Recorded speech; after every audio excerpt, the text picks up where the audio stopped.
SST எனும் பொருள் வணிக சேவைக்கான வரி ஜூலை 1ஆம் தேதி முதல் விரிவாக்கம் செய்யப்படுவதை அம்னோ இளைஞர் பிரிவு தலைவரும் மலாக்கா மாநில ஆட்சிக்குழு உறுப்பினருமான டாக்டர் அக்மால் சலே எதிர்ப்பு தெரிவித்துள்ளார்.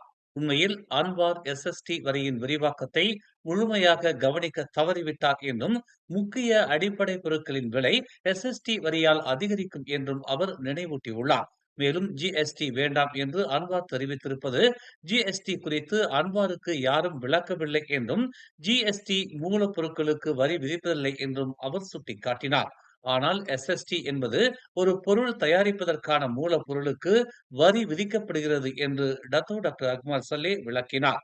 புதிய எஸ்எஸ்டி வரி கொள்கையால் குழந்தைகளுக்கான பிஸ்கட்டுகளும், சமையலுக்கு பெரும்பாலும் பயன்படுத்தப்படும் தேங்காய் பாலின் விலையும் அதிகரிக்கும் என்று அவர் எச்சரித்தார். முன்னதாக ஜூலை 1ஆம் தேதி முதல் வாடகை அல்லது குத்தகை கட்டுமான பணிகள், தனியார் சுகாதாரம், கல்வி, அழகு சாதனங்கள் உள்ளடக்கிய 6 முக்கிய சேவைகளுக்கு புதிய எஸ்எஸ்டி வரி கொள்கை அமல்படுத்தப்பட்டிருந்தது குறிப்பிடத்தக்கது. மேலும் செய்திகளை தெரிந்து கொள்ள தமிழ் மலர் நாளிதழை பாருங்கள்.